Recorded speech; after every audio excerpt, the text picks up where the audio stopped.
Dan syukur kita panjatkan kehadirat Allah atas limpahan nikmat yang Allah karuniakan kepada kita. Salawat dan salam semoga senantiasa tercurahkan kepada junjungan kita Nabi besar Muhammad sallallahu alaihi wasallam beserta keluarga, sahabat dan pengikut setia beliau sampai akhir zaman. Mudah-mudahan kita semua kelak akan mendapatkan syafaat dari Rasulullah sallallahu alaihi wasallam pada hari kiamat nanti. Amin ya rabbal alamin. Masyiral hadirin yang dirahmati oleh Allah, melanjutkan kembali kajian kita membahas tentang as-sirah an-nabawiyah, perjalanan hidup Nabi Muhammad sallallahu alaihi wasallam. Terakhir kita telah sampai pada pembahasan mengenai para tawanan di perang Badar. Bagaimana hukum yang Nabi SAW berlakukan kepada mereka. Di antara mereka ada yang Nabi bebaskan tanpa adanya imbalan yang beliau ambil dari keluarganya. Di antara mereka ada yang Nabi SAW minta tebusan dari anggota keluarganya yang mampu. Bagi yang tidak mampu, maka Nabi SAW memberikan jaminan tebusan kepada mereka dengan cara mengajar 10 anak Madinah. Dan itu sudah kita bahas pada pertemuan terakhir. Adapun bab berikutnya yang akan kita bahas adalah dampak dan efek setelah perang Badar. Apa dampak pasca perang Badar? Pengaruh apa yang dihasilkan setelah perang Badar? Dampak dan efek dari perang Badar ini, hadirin, untuk kaum muslimin secara khusus itu amat sangatlah besar. Yang pertama, kaum muslimin setelah Badar itu mulai disegani, mulai diperhitungkan kekuatannya. Yang tadi mereka ini dianggap remeh, sepele, tidak diperhitungkan, tidak ditakuti. Setelah perang Badar dan mereka mendapatkan kemenangan yang begitu luar biasa, maka mereka pun mulai ditakuti dan disegani dan mulai diperhitungkan kekuatan militernya. Dan itu bukan hanya dialami oleh orang-orang Quraisy yang kalah dalam perang Badar tersebut. Kekuatan militer kaum muslimin juga mulai ditakuti oleh bangsa Arab yang lain selain Quraisy. Kemudian bahkan kekuatan militer kaum muslimin ini juga mulai dibicarakan di luar Jazirah Arab. Kita tahu ada 2 kerajaan yang mendominasi dunia saat itu, Persia dan Romawi. Perang Badar ini sampailah ke kerajaan mereka dan mereka pun mulai memperhitungkan kekuatan kaum muslimin ini. Dan juga perang Badar ini mengangkat martabat Nabi SAW menjadi semakin lebih tinggi dan lebih dihormati. Perlu kita ketahui, setelah Nabi SAW hijrah ke kota Madinah, itu tidak 100% penduduk Madinah itu masuk Islam. Tidak. Sebagian besar ya. Tapi ada kelompok-kelompok yang belum masuk Islam. Umumnya yang tidak masuk Islam ini adalah mereka yang punya pengaruh di kota Madinah. Jadi awalnya mereka ini menunjukkan ketidaksukaan, ketidaksenangan kepada Nabi SAW dan kaum muslimin. Tapi setelah perang Badar selesai dan kaum muslimin menang, mereka pun mulai tidak berani menunjukkan tajinya, mulai takut menunjukkan permusuhannya, tidak lagi meragukan dakwah baru yang masuk kota Madinah ini. Karena mereka ini takut, mulai segan dengan posisi Nabi dan kaum muslimin, karena mereka tidak pernah nyangka Nabi pacak menang perang Badar. Isu yang tersebar pasti kalah. Secara jumlah kan mereka kalah jauh, persiapan juga minim. Tapi ternyata Allah Ta'ala menangkan. Nah, itulah membuat orang-orang yang tadinya meragukan dakwah Nabi dan menunjukkan ketidaksenangannya terhadap dakwah Islam, itu mulai ketakutan. Tapi secara batin mereka tu tetap nolak dakwah ini. Namun untuk nolak secara real, nyata, terang-terangan tak berani. Makanya mereka masuk Islam dan menyembunyikan kekafiran. Setelah Badar inilah kaum munafik itu bermunculan. Tadinya mereka orang munafik ini menunjukkan kekufuran, tak masuk Islam. Tapi setelah Badar mulai takut dia dengan posisi Nabi ini yang sudah mulai kuat. Daripada kalah pengaruh dan mengancam keberadaan di Madinah, lemah menjadi bagian. Masuk Islam lah mereka ini. Tapi dalam hati masih menyembunyikan kekufurannya. Mereka tidak berpihak kepada Muslim secara penuh, pun tidak berpihak kepada orang kafir secara penuh. Tapi secara loyalitas mereka lebih pro-nya ke luar Islam. Yang kemarin sudah kita jelaskan kan, mereka ini muzab-zab, terombang-ambing, bimbang, tidak ke Muslim dan tidak ke kafir, kelompok tengah-tengah. Tapi di hari kiamat mereka digolongkan bersama orang-orang kafir di dalam neraka jahanam. Na'udzubillah min dzalik. Dan dampak perang Badar ini juga, ma'asyiral hadirin, nambah kepercayaan kaum muslimin yang lemah kepada Allah. Tidak semua kaum muslimin yang beriman di Mekah itu pacak hijrah ke Madinah, tidak seluruhnya. Ada kalangan-kalangan lemah, di antaranya adalah mereka para budak, tidak bisa keluar dari Mekah karena terhalang oleh tuannya. Kaum-kaum lemah ini yang tidak bisa meninggalkan kota Mekah menuju Madinah, itu saat mendengar kabar bahwa kaum muslimin menang di perang Badar, itu menambahkan keyakinan mereka bahwa pertolongan Allah itu pasti akan datang. Buktinya di perang Badar pun kaum muslimin pacak menang dengan persiapan dan jumlah yang minim tadi. Maka mereka pun semakin optimis bahwa suatu saat jalan keluar dari Allah untuk kita yang tertahan di Makkah ini pasti akan datang. Kita akan keluar dari bencana ini, itu pasti akan diberikan oleh Allah Subhanahu wa taala jalan keluar untuk bisa menyelesaikan persoalan yang kita alami di kota Mekah ini.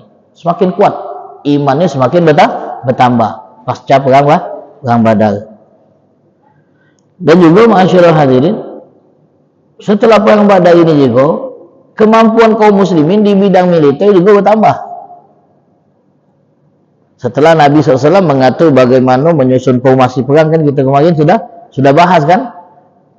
Akhirnya mereka pun belajar dari perang Badar tadi bagaimana menyusun strategi perang.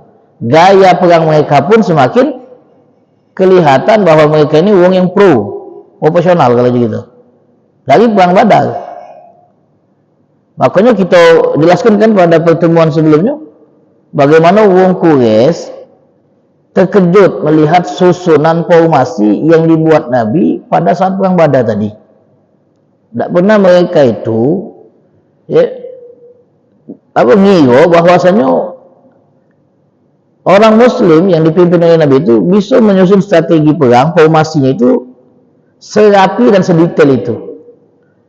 Nah, di situ kaum muslimin juga mendapatkan pelajaran bagaimana cara menyusun strategi dalam berperang dan gaya berperang dengan cara yang baru. Tidak seperti yang biasa dikenal oleh orang Arab kalau perang. Dan juga ma'asyiral hadirin, disebutkan efek perang Badar ini juga mendukung dan menguatkan ekonomi negara yang baru nak tumbuh. Kita tahu Nabi kan membuat negara Daulah Islamiyah. Nah, negara ini kan butuh pemasukan. Dari mana pemasukannya? Kalau awal-awal Islam, awal-awal Nabi hijrah ke Madinah, ekonomi penduduk Madinah itu tidak kuat. Karena pasarnya masih dikuasai oleh bangsa Yahudi. Penduduk Madinah, kaum muslimin Madinah itu belum punya pasar mandiri. Jadi mereka itu kalau nak transaksi itu ke kampung Yahudi, belum punya pasar, jadi ekonominya masih sulit, ngandalkan dari pertanian itulah. Nah dengan perang Badar kan gitu tahu kan, ada tembusannya besar, itu nambah income, pemasukan negara. Makanya Sayyidina Abu Bakar waktu ngusul kan, ya Rasulullah kita terima tembusan dari keluarga tawanan ini untuk nambah pemasukan, dan itu bisa kita gunakan untuk menambah kekuatan perang kita. Cerdas Sayyidina Abu Bakar. Nah semenjak perang Badar itu pemasukan untuk negara Madinah itu mulai ada. Sumbernya dari mana? Dari Ghanaim, dari rampasan perang yang beliau sallallahu alaihi wasallam menangkan. Nah ini efek dan dampak dari perang Badar yang dirasakan oleh kaum muslimin. Adapun untuk Quraisy, apa dampak perang Badar ini? Efek untuk kaum Quraisy pasca Badar apa yang mereka rasakan? Tentu mereka mengalami kerugian yang sangat signifikan, kerugian besar yang mereka alami. Di samping mereka harus kehilangan tokoh-tokoh utama, orang-orang yang punya pengaruh di kota Mekah seperti Abu Jahal, Uqbah bin Abi Mu'id, Walid bin Mughirah, dan nama-nama besar lain yang tewas di perang Badar.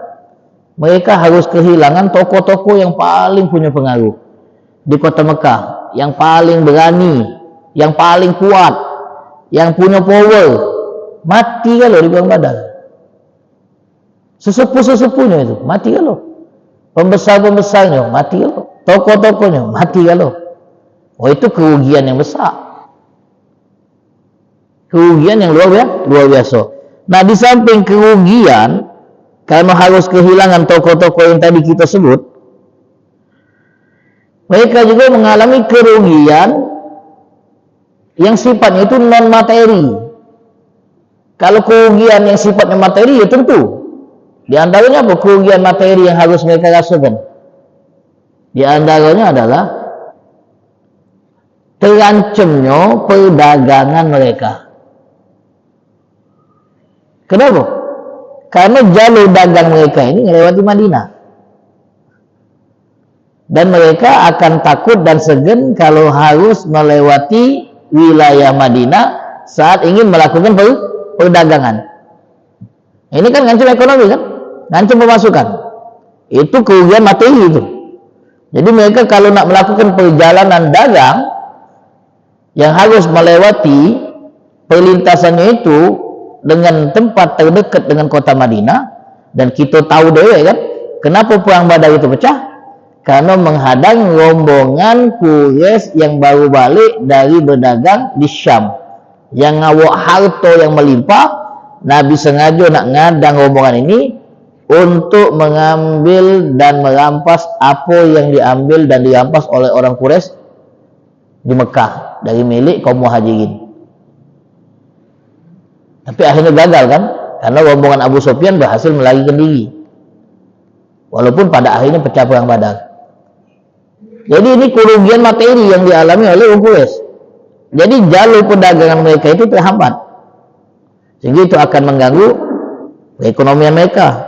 Kalau bahasa sekarangnya, bayangkan kan kalau jalur ekonomi itu tertutup, wah, kerugian negara mana? Itu yang biasa impor, kemudian jalurnya ditutup, rugi gitu, dan seterusnya. Nah itu kerugian yang sifatnya materi. Dan yang non materi itu apa? Kerugian yang dialami wong Quraisy yang sifatnya non materi apa? Hilangnya pengaruh dan otoritas. Wong Quraisy mulai kehilangan tajinya. Dulu Pak, Jazirah Arab itu dengan beragam suku yang banyak, itu yang paling disegani Quraisy, paling disegani, yang punya otoritas itu. Jadi bangsa-bangsa lain itu kalau nak berlawanan dengan orang Quraisy itu agak segan. Alasannya diantaranya alasannya baik, karena mereka ini kaum yang tinggal berdampingan dengan Ka'bah. Ka'bah itu tempat terhormat seluruh bangsa Arab. Jadi mereka segan kalau harus berlawanan dengan orang Quraisy. Jadi orang Quraisy itu kuat nian otoritasnya, posisinya kuat nian, kedudukannya kuat nian di kalangan bangsa Arab. Tapi setelah kalah di perang Badar, nah itu mulai mengurangi kekuatan mereka dan otoritas mereka sebagai bangsa terkuat di Jazirah Arab. Dan kabar kekalahan orang Quraisy di Mekah itu seperti petir, ngejutkan semua pihak, karena tidak ada yang pernah nyangka mereka pacak kalah. Tidak ada yang nyangka mereka itu akan kalah di perang Badar. Makanya kabar tentang kekalahan orang Quraisy di perang Badar itu bak petir yang ngejutkan semua pihak yang ada di kota Mekah. Sampai-sampai disebutkan ma'asyiral hadirin yang dirahmati oleh Allah SWT, mereka itu hampir tidak percaya tentang informasi bahwa mereka kalah. Yang tidak melok perang, tidak melok berangkat, yang netep di Mekah, itu nunggu info, kabar apa yang terjadi dengan pasukan yang berangkat untuk merangi Nabi Muhammad. Prediksi mereka itu pasti menang, karena mereka meremehkan kekuatan Nabi Muhammad dan kaum muslimin. Ternyata di luar ekspektasi. Mereka kalah telak. Pembesarnya mati galuh. 70 orang ditawan. Dan disebutkan di sini, mereka hampir tidak percaya awalnya kalau mereka itu kalah. Ibnu Ishaq, salah satu pakar sejarah, bercerita, wa kana awwalu man qadima bi Makkah bi musabi Quraisy. Nah, ini wong pertama. Masuk ujian ini Pak, dihafalkan ini. Yang tidur itu bangunkan, ini nak dihafalkan ini. Ustaz. Nah, ini wong pertama yang ngawak info tentang kekalahan Quraisy. Bulan depan kita ujian. Namanya Haisuman bin Abdullah. Wong pertama yang ngawak info tentang kekalahan Quraisy di Badar namanya Haisuman bin Abdullah Al-Khuzai, dari suku Khuza'ah. Faqalu lahu, saat Haisuman ini sampai ke Mekah, orang-orang Mekah langsung bertanya kepadanya, ma wara'ak, info apa yang kau bawa? Dijawab oleh Haisuman tadi dengan nyebut-nyebut nama dulu, nyebut nama korban yang mati di perang Badar. Utbah bin Rabi'ah, nama-nama besar ini. Syaibah bin Rabi'ah, Abul Hakam bin Hisham, Abu Jahal, Umayyah bin Khalaf, Zam'a bin Aswad, Nubih bin wa Munabbah ibn al-Hajjaj, wa Abul Bakhtari bin Hisham. Disebut nama-nama yang mati ini, yang korban-korban tewas di perang Badar, disebut satu persatu. Dia belum tahu bahwasanya nama-nama ini mati, baru nyebut nama Tapi piling wong ini sudah bisa nebak. Kenapa dia nyebut nama-nama besar ini? Sampai pada akhirnya saat dia masih nyebutkan nama-nama tokoh-tokoh yang mati di perang Badar, Sofwan bin Umayyah berkata, wallahi iyakil hadza fasalu'ani. Kata Sofwan bin Umayyah yang masih tidak bisa nangkep kendak dari wong ini, ngapa nyebut-nyebut nama ni? Sampai dia ngomong ini, demi Allah, kalau memang wong ini waras, tes dia ni. Cuba tanyakan dia tentang aku. Kata Sofwan ngomong dengan penduduk Mekah. Jangan-jangan dia ni nyebut-nyebut nama dan beranggapan aku juga melok di sana dan aku mati juga. Nah, cuba kamu tanya dia, bak mana tentang aku? Kalau dia nyebut nama aku juga dari kelompok yang mati, berarti benar stres. Akhirnya orang pun bertanya kepada Haisuman tadi bin Abdullah. Apa kata mereka? Ma fa'ala Sofwan. Lalu mana kabar Sofwan bin Umayyah? Sofwan bin Umayyah ada di Mekah, tak melak perang.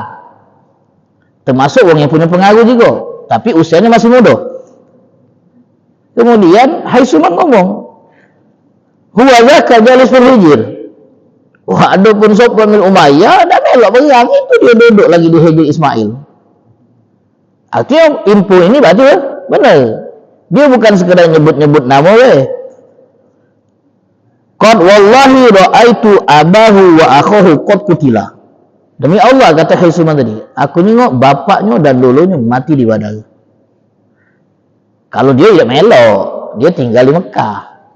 Bapaknya Umayyah bin Khalaf, Sufyan bin Umayyah, dan dulunya itu mati di Badar.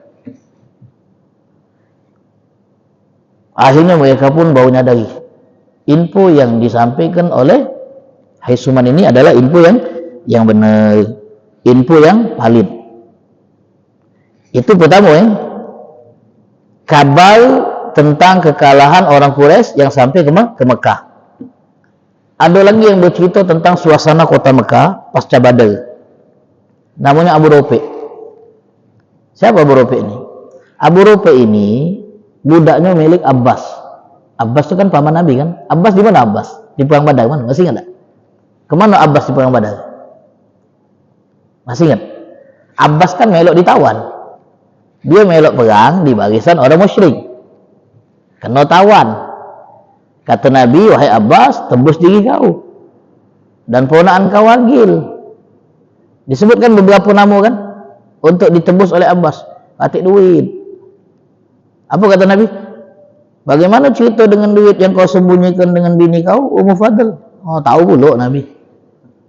Kau ngomong patik duit. Duit yang kau sembunyikan tu mana?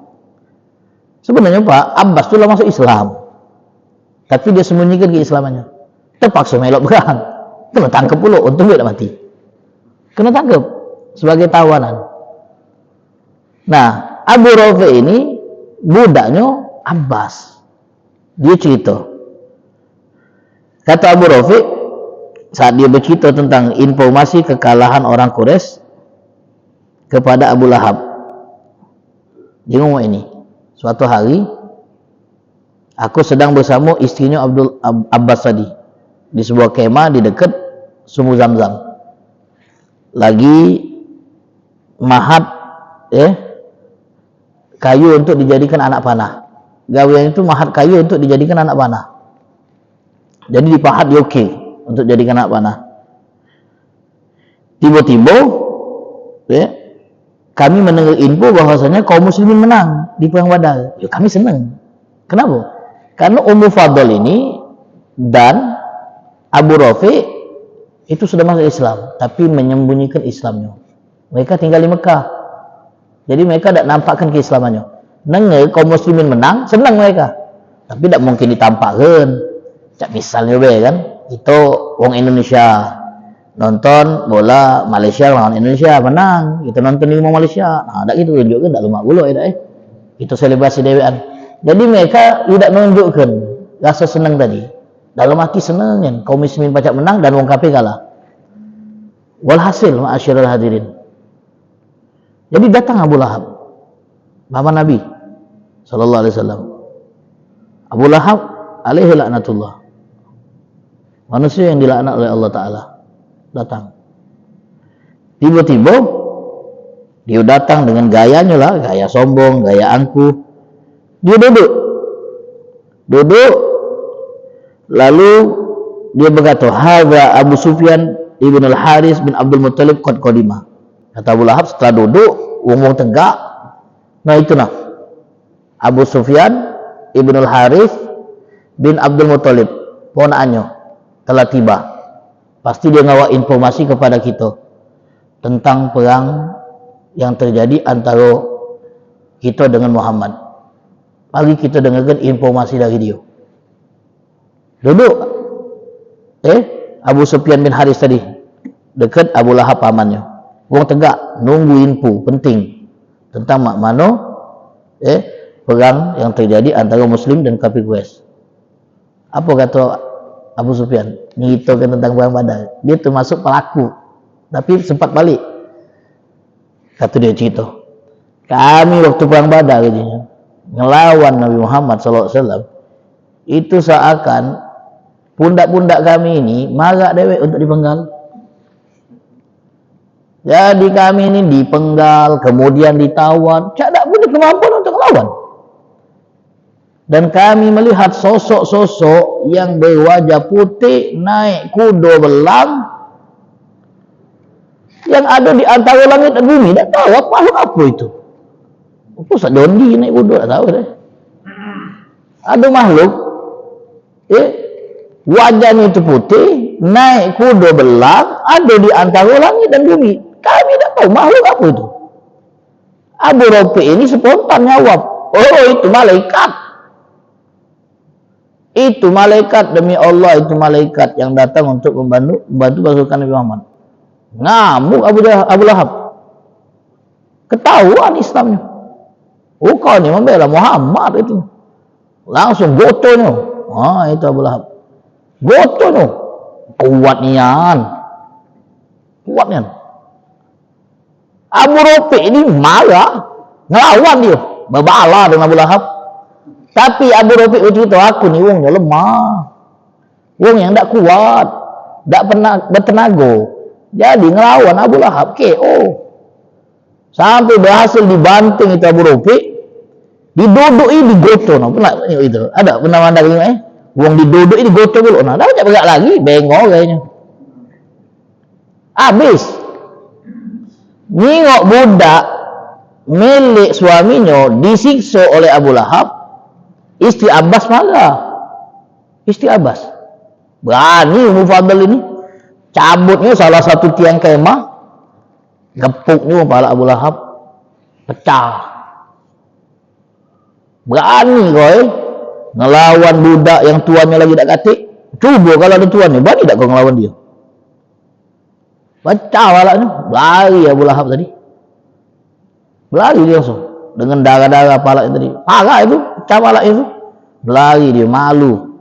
Kami dipukul betino. Malu ni ya. Menganggap lu kalau betino mukul. Tak kita sekarang ya deh. Tak malu kita deh. Dipukul orang rumah deh. Sana beda. Malu dia. Berlari dia. Kemudian ma'asyarah hadirin. 7 hari setelah kejadian itu dia mati. Abu Lahab. Dengan cara yang mengenaskan. Ada yang mengatakan itu efek dari pukulan yang dihantam oleh Ummul Fadl istrinya Abbas.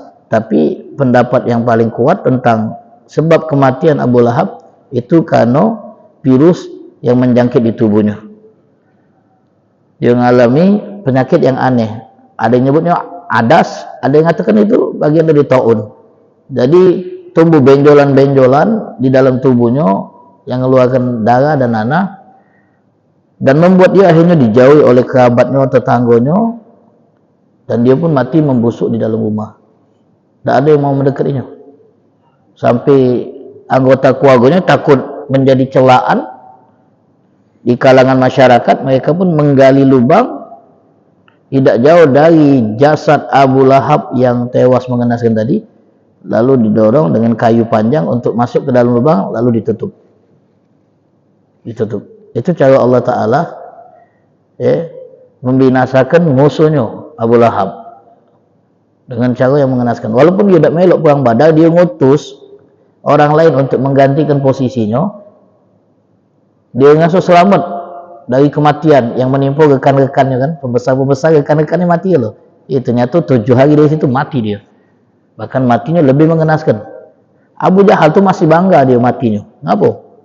Matinya perang, gentle, mawan. Makanya dia ngucap ya Abu Lahab, medu, takut mati. Tak berani betul. Iya ngucap. Dia masih ngasuh gentle. Menganggap itu. Kalau matinya dengan cara perang masih ngasuh terhormat daripada matinya pucuk lanjang dia. Sangkinnya tadi cara pandang mereka itu. Itu luar biasa. Nah ini apa yang dialami oleh orang-orang Quraisy. Sampailah ma'asyiral hadirin, mungkin cerita yang sering kita dengar apalagi di momen Maulid saat Sofwan bin Umayyah yang tadi kita sebut, Sofwan bin Umayyah bin Khalaf itu lagi duduk termenung di hijau meratapi kekalahan di Badar dan kematian wong tuanya dan mamangnya di medan Badar. Tiba-tiba datang seorang yang bernama Umair bin Wahab. Umair bin Wahab datang dekati Sofwan yang lagi termenung meratapi kematian kerabat-kerabatnya dan meratapi kekalahan di medan Badar. Kemudian saat dia bertemu dengan Umair, lalu Umair yang juga termenung berkata, kepada Sofwan, kalau bukan karena aku punya hutang yang belum kulunasi dan keluarga yang tak terjamin hidupnya setelah aku mati, pasti aku akan datangi Muhammad ke kota Madinah dan aku akan selesaikan dia. Betujar dia bahasa kita, dia selesai. Dan aku punya alasan untuk pergi ke Madinah, anak aku ditawan. Jadi pacak be aku ngatur strategi pura-pura nak nebus tawanan tu, lalu kalau dapat kesempatan ku bunuh dia.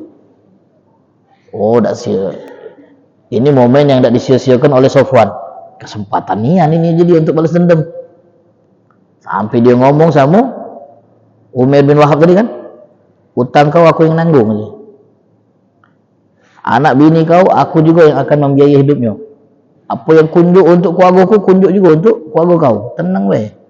Asal yang kau omongkan tadi kau jalankan. Okey jadi. Siapa takut? Asalnya pedang. Unjuknya racun. Kan racun tikus Unjuknya racun, borenya racun. Gantungnya di leher. Pergi dia ke Madinah. Untuk ngancanakan bunuh Nabi SAW. Situ dia singgih dengan. Setelah sampai ke lokasi, Sayyidina Umar langsung tengok, ini iblis ini setan ini aja. Sayyidina Umar nyebutnya setan ini. Masya Allah, ini pasti punya rencana jahat. Tak mungkin tidak. Kenapa Sayyidina Umar langsung baca nuduh dia punya rencana jahat? Karena memang dia punya track record jahat. Dia tuh memprovokasi untuk perang lawan muslimin.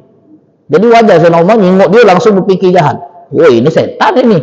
Pasti datang untuk tujuan jahat. Langsung dicekik ke Sayyidina Umar. Dan macam-macam kau. Akhirnya dia punya kebulan untuk ketemu Nabi kan. Sayyidina Umar pegangnya terus pedangnya tadi yang digantung kan. Biar tak macam-macam dia. Diantar nemui Nabi SAW. Lah betul cak kopi ni. Nasi masak tu? Belum Diantar nemui Nabi SAW. Kata Sayyidina Umar ngomong dengan yang lainnya. Awas itu orang ini, dia ni bahaya. Setelah ketemu Nabi, Nabi ngomong sama Umar, lepaskan dia wahai Umar. Oh, berani Nabi SAW, lepaskan dia. Mendekat wahai Umar, mendekat. Wah, ini ngunjuk kesempatan cak Nabi ni dah.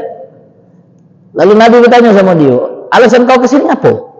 Dia nak nebus tawanan yang kalian tawan anak aku. Tak kata tujuan lain. Pedang itu untuk apa kau bawa? Untuk jaga-jaga. Katik gunanya juga pedang ini. Datang ke kandang macan, buat apa juga? Benar, tujuan kau datang sini untuk itu. Iya, kata tujuan lain. Nak nebus anak aku yang kalian tawan. Lalu cak mana cerita kau dengan Sofwan itu? Yang ngobrol di heje. Yang kau ngomong sama dia. Oh, kalau tak kata utang dengan uang. Dan bini yang tak terjamin hidupnya setelah aku mati. Pasti aku akan pergi ke Madinah. Dan ku bunuh Muhammad SAW. Cak mana ceritanya itu? Oh, langsung syahadat dia. Asyhadu an la ilaha illallah. Wa asyhadu anna Muhammad Rasulullah. Dulu kami tak percaya dengan kabar dari langit yang kau dapatkan selama kau di Mekah, tapi kali ini aku percaya karena omongan itu cuma aku sama Sofwan yang tahu. Dah kata orang ketiga, aku yakin kalau info itu kau dapatkan dari Tuhanmu.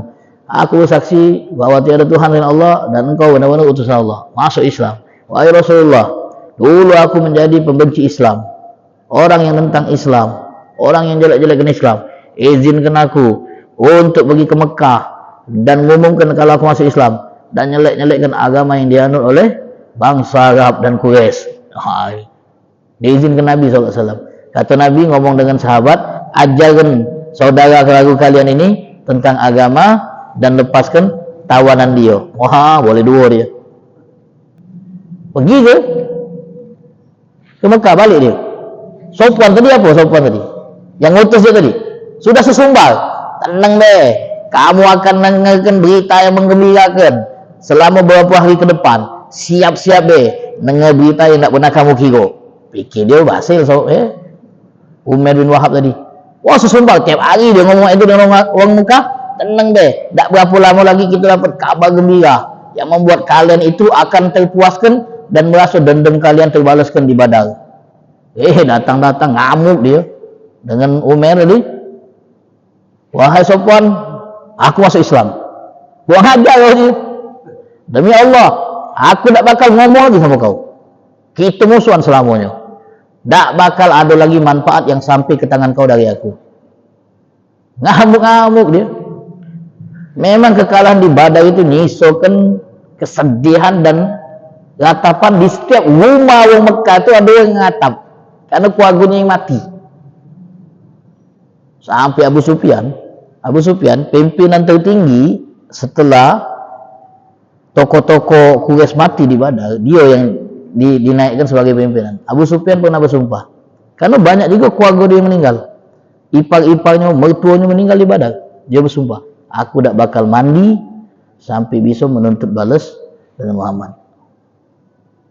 Tak galak mandi dia. Maksud tak galak mandi itu tak galak mandi junub juga. Akhirnya dia tak galak nyentuh istrinya selama belum menuntaskan balas dendam kepada Nabi Muhammad. Dan itu dilakukannya. Upaya-upaya untuk balas dendam itu dilakukannya sebelum akhirnya pecah perang Uhud. Dan di perang Uhud lah kan mereka berhasil membalaskan dendamnya kepada Nabi Muhammad dan kaum muslimin. Nah, itu luar biasa.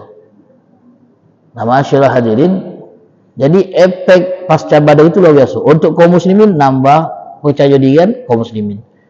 Untuk orang-orang Quraisy itu membuat mereka itu mengalami banyak sekali kerugian materi dan non materi. Orang Yahudi, apa yang mereka tunjukkan setelah perang Badar? Ada yang mulai menunjukkan ketidaksenangannya kepada Nabi Muhammad dan kaum muslimin. Dan mereka mulai melanggar janji-janji yang disepakati di Piagam Madinah itu. Yaitu Baini Koinuko. Itu insyaallah nanti ceritanya. Dan ada banyak lagi pelajaran yang bisa kita dapat dari perang Badar. Terakhir mungkin karena sudah jam 6 lewat. Masalah loyalitas. Al-wala wal bara. Al-wala wal bara itu, wala itu artinya kita mencintai dan kita bersikap loyal kepada sesama muslim. Bara berlepas diri dengan non muslim walaupun dia keluarga.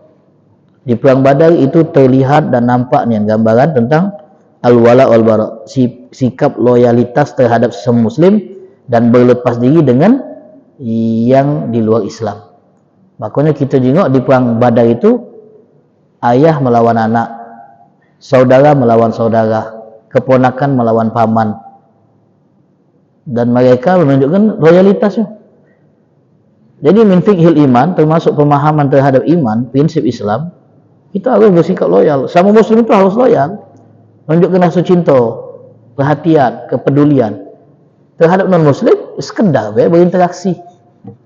Kalau menunjukkan rasa cinta berlebih-lebihan sampai yang sudahlah, tak mak kita ceritanya tapi yang nyium kopiah itu kan tak perlu. Toleransi ditunjukkan bukan dengan cara itu.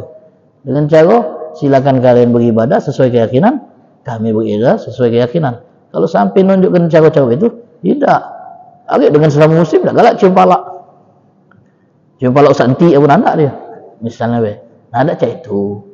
Loyalitas itu menunjukkan pro kita kepada muslim dan berlepas diri kita dari non muslim. Walaupun itu keluarga, walaupun itu anak kandung. Masyaallah hadirin, Abu Ubaidah Amir bin Jarrah itu harus berhadapan dengan bapak kandungnya di perang Badar. Abu Bakar harus berhadapan dengan anaknya Abdurrahman di perang Badar. Hamzah harus berhadapan dengan saudaranya Abbas di perang Badar. Keponakannya Aqil bin Abi Thalib di perang Badar. Ada lagi sahabat Nabi SAW namanya Abu Hudzaifah.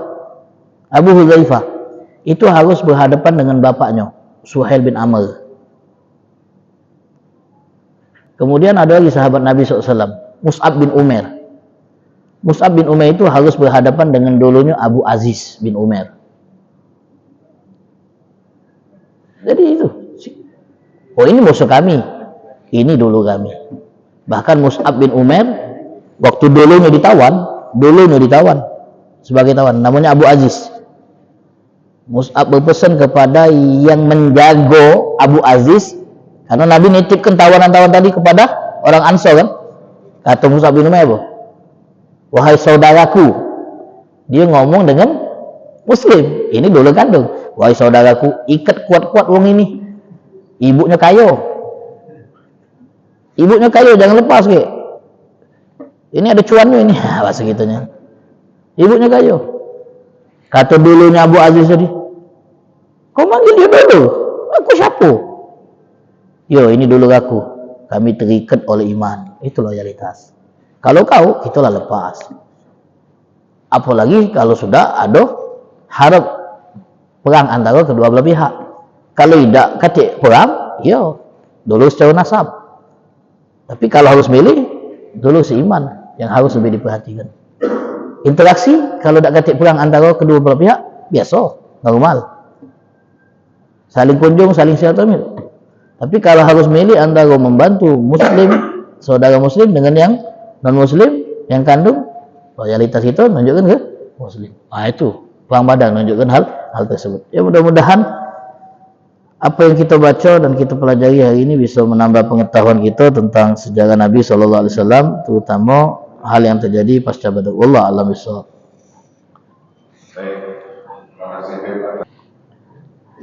Tadi karena Pak Ketum nyebut-nyebut dikit ya tentang Hindun nih, Hindun bin Utbah bin Rabi'ah, dan beliau nyebut tadi bahwa Hindun dendam ya memang benar ya.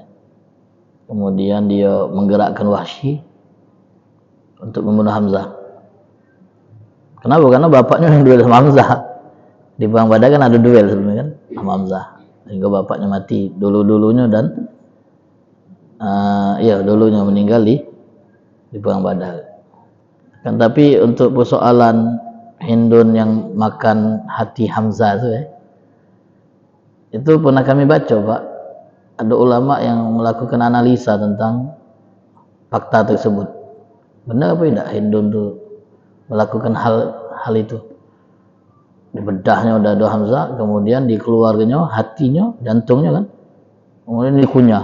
Agak ekstrim itu, ekstrim ya. Walaupun akhirnya dilepehkan itu, akhirnya dilepehkan. Kalau seandainya itu terjadi, kesimpulan yang diambil terjadi. Kan Nabi SAW waktu Wahsy masuk Islam itu, Nabi ngomong sama Wahsy, kalau kau bisa menjauh dari pandanganku, lebih baik kau jauhkan dirimu dari pandanganku. Karena melihat Wahsy mengingatkan Nabi tentang kematian Hamzah. Dan itu Nabi tidak lakukan kepada Hindun.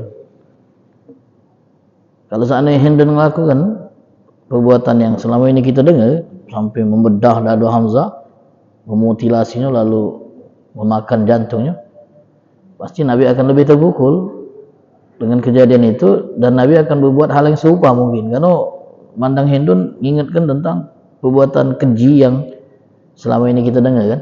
Tapi tidak, nyatanya Nabi SAW menerima Hindun dan tidak berkata hal yang serupa kepada Wahsy. Walaupun Wahsy Nabi terima menjadi muslim, tapi Nabi tidak mau melihat wajah Wahsy karena mengingatkan tentang duka.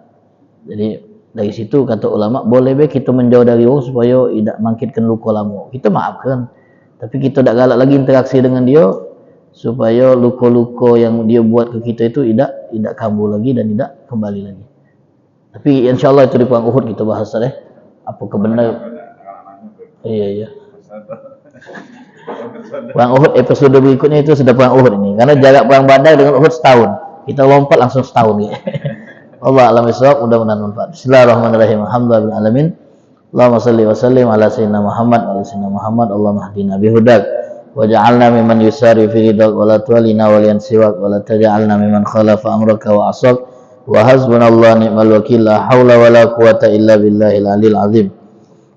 Wa sallallahu ala sayyidina Muhammadin an-nabiyil ummi wa ala alihi washabihi wasallam walhamdulillahi rabbil alamin.